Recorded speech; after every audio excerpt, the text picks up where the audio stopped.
Setelah insiden Gangel Online dan sembuhnya Sinon dari trauma masa lalu, petualangan Kirito kemudian berlanjut untuk mencari pedang terkuat yang ada di semesta mereka, yaitu Excalibur.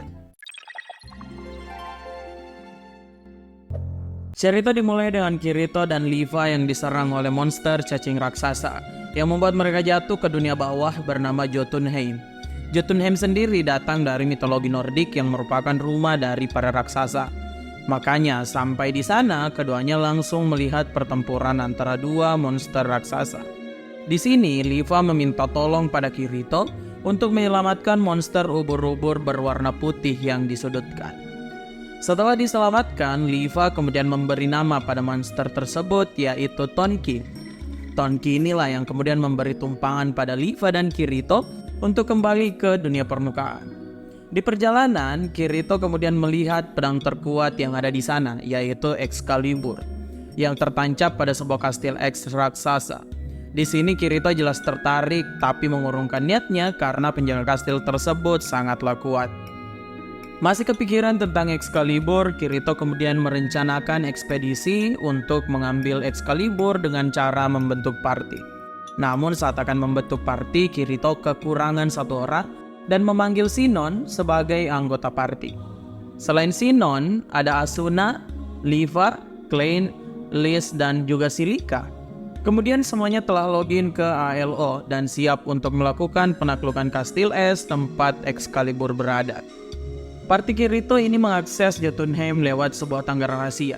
Sesampainya di sana, Levi kemudian memanggil Tonki untuk diberi tumpangan menuju kastil tadi. Dalam perjalanan, party Kirito melihat kalau ras dari Tonki diserang oleh player dan monster raksasa sebelumnya. Hal ini tentu saja mengundang pertanyaan semuanya, dan akhirnya Ratu Urt muncul. Ratu Urt yang merupakan Ratu Telaga di Jotunheim menjelaskan kalau hal ini disebabkan sosok bernama Raja Trim. Raja ini melakukan invasi di Danau Urt dengan menjatuhkan Excalibur yang membuat danau tersebut mengering. Raja Trim punya tujuan untuk menjadikan Jotunheim markasnya dan menghabisi semua makhluk di sana hingga akhirnya cuma ada 3 raksasa yang tersisa setelah invasi tersebut dan terus diburu oleh pasukan Raja Trim bersama para player. Banyak player yang membantu invasi Raja Trim ini karena dijanjikan akan mendapatkan Excalibur. Tapi yang tidak diketahui para player kalau Raja Trim ini hanya berbohong dan cuma menyiapkan imitasi dari Excalibur. Obsesi Raja Trim dalam melakukan invasi ini karena ingin mendapatkan buah dari Yggdrasil atau pohon dunia. Namun jika Trim berhasil, maka dia akan memicu Ragnarok atau kiamat di dunia ALO, yang membuat game ini hancur seutuhnya. Nah, hal ini memang kedengaran tidak masuk akal. Tapi setelah Yui bilang kalau hal tersebut bisa dilakukan karena Alfheim Online mengadaptasi Gale Sword Art Online yang memiliki sistem kardinal. Sistem utama yang memberikan kebebasan pada NPC-nya, jadi Raja Trim tadi memang bisa menghancurkan Alfheim Online. Nah, mendengar hal ini, party Kirito pun bergegas ke tempat Raja Trim. Dalam kastil tersebut, semua langsung disambut dengan 2 monster Minotaur yang menjaga gerbang. Kedua monster ini sempat menyulitkan semua orang karena jumlah HP mereka yang besar dan juga serangannya yang kuat. Nah, di sini semuanya bisa diatasi lewat serangan kombinasi yang dilakukan. Kirito bahkan kembali menggunakan kekuatan 2 pedangnya di Alfheim Online.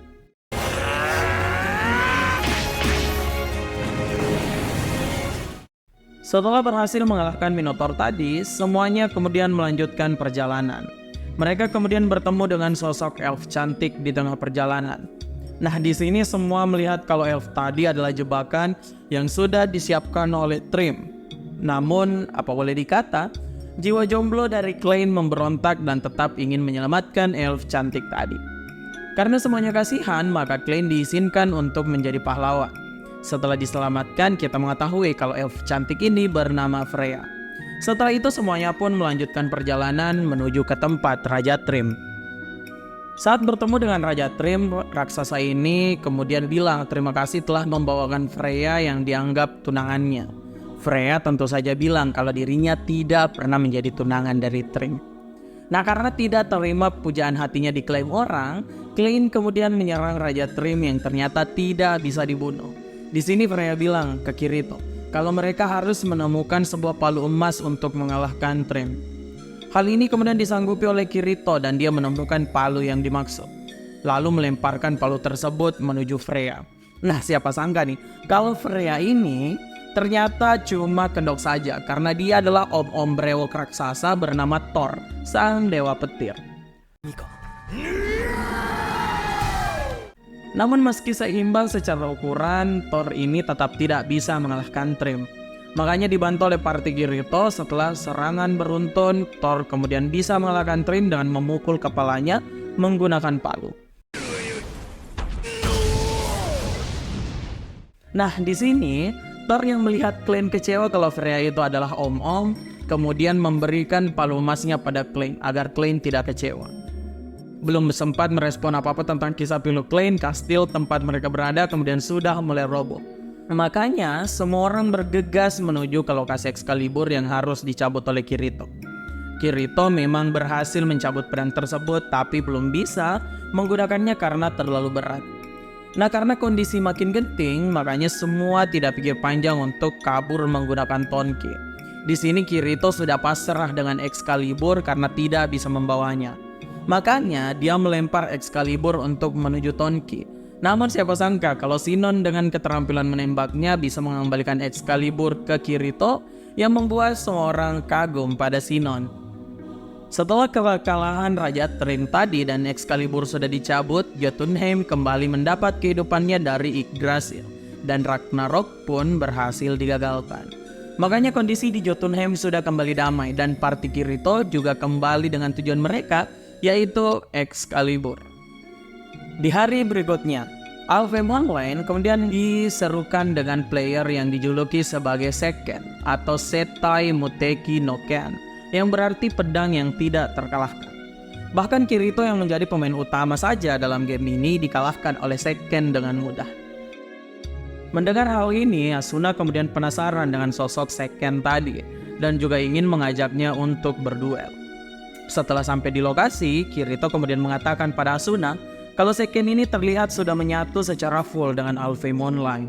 Makanya gerakannya sangat sempurna. Bahkan Kirito berasumsi kalau Seiken menggunakan teknologi full death baru, tidak seperti mereka yang menggunakan Nerved Gear atau Emosphere. Setelah mendengar perkataan Kirito, Asuna kemudian menantang Seiken. Saat pertarungan keduanya, Asuna sempat menyudutkan Seiken tapi tetap dikalahkan.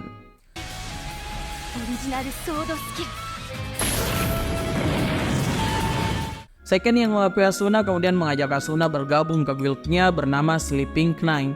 Sebab Asuna tidak punya jadwal apa-apa, makanya dia terima-terima aja. Setelah sampai di lokasi guild, Seiken kemudian memperkenalkan nama aslinya, yaitu Yuki. Setelah perkenalan singkat ini, Asuna kemudian menanyakan kepada Yuki kenapa dia tidak mengajak Kirito yang lebih kuat darinya. Yuki menjawab kalau dirinya tidak mengajak Kirito karena Kirito tahu rahasia dirinya. Nah, tanpa mempermasalahkan hal tersebut, Asuna kemudian mendengarkan tujuan guild ini dibentuk. Sleeping Knight dibentuk untuk melakukan penaklukan pada bos lantai agar semua nama membernya bisa diukir sebagai pahlawan. Setelah hal itu tercapai, maka guild ini bakal dibubarkan. Selain itu, Yuki juga menambahkan kalau guild ini memang berencana bubar di musim semi mendatang, karena semua anggotanya akan sibuk di dunia nyata. Di sini Asuna sempat curiga, tapi lama-lama jadi nggak masalah. Keesokan harinya, Sleeping Knight kemudian berangkat menuju ke lokasi bos lantai. Di sana sudah ada banyak player yang juga akan menjadi penantang dari bos lantai. Salah satu dari mereka melarang Sleeping Knight untuk bergabung karena dianggap sebagai guild lemah. Nah, karena tidak terima, Yuki pun menantang semua orang di sana untuk bertarung. Sebab kalah jumlah, Sleeping Knight jelas kewalahan. Namun tidak lama setelahnya Kirito dan Klein muncul sebagai bala bantuan. Tanpa pikir panjang, Kirito dan Klein kemudian mempertahankan posisi mereka untuk melindungi party Yuki dan Asuna untuk masuk ke ruangan bos. Di sini Kirito memang sulit dikalahkan karena dirinya sudah menggunakan pedang Excalibur yang sebelumnya telah didapatkan. Dalam ruangan bos, party Yuki dan Asuna langsung menghadapi bos lantai, yaitu Four Armed Giant. Ketika melawan bos ini, seisi party dipersulit dengan pola serangan dan juga pola pertahanan yang dimiliki oleh si bos lantai. Setelah banyak bertukar serangan, Asuna kemudian sadar kalau kelemahan si bos ini terletak di permata yang berada di tengah dada si monster. Di sini Asuna dengan sigap memberitahu semua member party untuk melakukan serangan kombinasi yang diakhiri dengan eksekusi terakhir dari Yuki.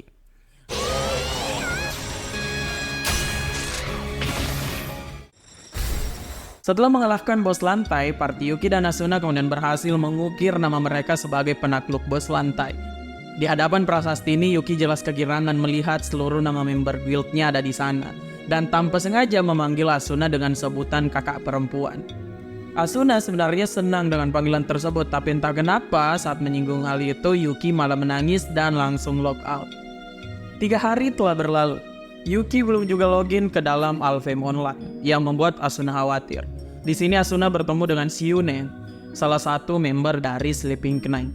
Untuk sekali lagi Asuna kebingungan dengan member guild satu ini, karena malah meminta maaf dan mengucapkan selamat tinggal tanpa basa-basi. Shiune pun langsung log out setelah pertemuannya dengan Asuna, seperti apa yang telah dilakukan Yuki sebelumnya. Asuna yang ditinggalkan tentu saja menjadi overthinking dan menganggap dirinya telah melakukan kesalahan. Di dunia nyata, Asuna yang masih galau kemudian bertemu dengan Kirito. Siapa sangka kalau Kirito sudah tahu dengan apa yang terjadi dengan Asuna. Dirinya bahkan memberikan sebuah alamat rumah sakit, di mana Asuna bisa bertemu dengan Yuki. Sesampainya di rumah sakit, Asuna kemudian menanyakan Yuki pada semua orang dan bertemu dengan seorang dokter. Dokter inilah yang merawat tubuh asli Yuki yang tengah dirawat di rumah sakit tersebut. Nah, ternyata Yuki memang sudah berpesan pada dokter tadi kalau dirinya akan dikunjungi oleh orang bernama Yuki Asuna di kemudian hari. Jika hal itu benar, si dokter diwajibkan menceritakan kejadian sebenarnya. Nah, ternyata Yuki sedang mengidap penyakit parah di mana dirinya dirawat menggunakan Medicuboid, yang merupakan alat medis canggih yang mampu memindahkan kesadaran manusia menuju dunia virtual. Makanya, Yuki sudah ada dalam dunia virtual selama 3 tahun dan tidak pernah log out. Namun sayangnya, meski telah menggunakan hal tersebut, Yuki tidak kunjung sembuh. Jadi, Medicuboid ini hanya bisa menahan rasa sakit dan menunda penyebaran penyakit yang lebih buruk. Di sini si dokter juga menjelaskan kalau Yuki memanggil Asuna dengan panggilan kakak di game kemarin dikarenakan Asuna punya wajah mirip dengan Aiko, yang merupakan kakak perempuan dari Yuki yang telah meninggal karena penyakit yang sama. Aiko ini juga merupakan pendiri dari Sleeping Knight. Nah, di sini juga terungkap kalau semua member dari guild tersebut ternyata punya fisik lemah sama seperti Yuki.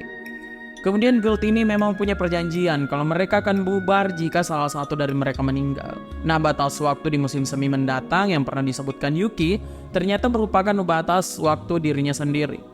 Setelah penjelasan yang rumit ini, Asuna kemudian berinteraksi dengan Yuki. Yuki meminta maaf pada Asuna karena kabur dari Asuna tempo hari. Dirinya mengaku kalau dia tidak ingin membuat Asuna bersedih jika dirinya meninggal. Di sini Asuna bilang kalau dirinya tidak masalah dengan hal tersebut, bahkan dirinya masih ingin mengabulkan permintaan dari Yuki. Di sini Yuki bilang kalau dia sangat ingin melihat rumah lamanya dan pergi ke sekolah. Tapi tentu saja tidak mungkin dilakukan karena fisiknya yang begitu lemah. Nah, disinilah peran Kirito muncul. Pemain utama ini ternyata sedang mengembangkan suatu teknologi bernama Mechatronic, yang merupakan teknologi untuk memindahkan kesadaran dari dunia virtual menuju dunia nyata yang dikhususkan untuk Yui. Di sini Asuna melihat kalau Mechatronic ini bisa digunakan untuk Yuki dalam mengabulkan permintaan terakhirnya. Tanpa pikir panjang, Asuna menggunakan Mechatronic untuk membawa Yuki ke sekolah dan melihat rumah lamanya. Di sini Yuki sangat senang dan bilang kalau dia sudah bisa meninggal dengan damai. Asuna yang sudah kelewat baper dengan Yuki kemudian berkeinginan untuk memberikan Yuki kenangan yang lebih banyak. Makanya dirinya mengajak Yuki tiap hari ke sekolah, pergi liburan bersama teman Asuna, mengalahkan lebih banyak bos lantai dan bahkan juga menjalankan berbagai macam quest di Alfheim Online. Setelah banyak melakukan hal bersama, akhirnya Yuki mencapai batas kondisi fisiknya. Saat matahari terbenam di Alfheim Online, Yuki yang sadar kalau dirinya sudah tidak lama lagi memberikan skill Mother Rosario miliknya pada Asuna. Setelah transfer skill ini, Yuki kemudian terbaring lemah di pangkuan Asuna yang jadi momen terakhir dari Yuki. Di sini seluruh member guild Sleeping Knight, Party Kirito, dan juga banyak lagi player Alfheim Online lainnya muncul untuk memberi perjalanan indah terakhir bagi Yuki atau Seiken, sang pedang yang tidak terkalahkan. Di dunia nyata, saat hari pemakaman Yuki tiba, Di sini Asuna kembali bertemu dengan Shiune yang ternyata berhasil sembuh dari penyakitnya. Shiune bilang kalau dirinya berhasil sembuh setelah pengorbanan Yuki untuk menjadi uji coba pertama Medicuboid, yang sekarang telah berhasil menyelamatkan banyak orang. Nah, di sini si dokter yang bertemu dengan Kirito mengungkapkan kalau Medicuboid turun seperti keajaiban karena ternyata desainnya berasal dari orang yang tidak dikenal dan bukan dari dunia medis maupun pemerintah. Nah, ternyata pembuat desain dari Medicuboid ini bernama Kojiro Rinko. Di sini Kirito sempat tersentak karena nama itu merupakan nama partner dari Kayaba Akihiko, sang pencipta dari Sword Art Online. Setelah kisah Excalibur serta hubungan Asuna dan Yuki, maka season 2 dari Sword Art Online juga berakhir. Kalau kamu senang dengan anime yang memiliki skin pertarungan yang epic, maka SAO adalah anime yang wajib kamu tonton secara full. Segitu dulu buat hari ini, sampai jumpa di video berikutnya, di mana kita akan membahas kelanjutan dari petualangan Kirito.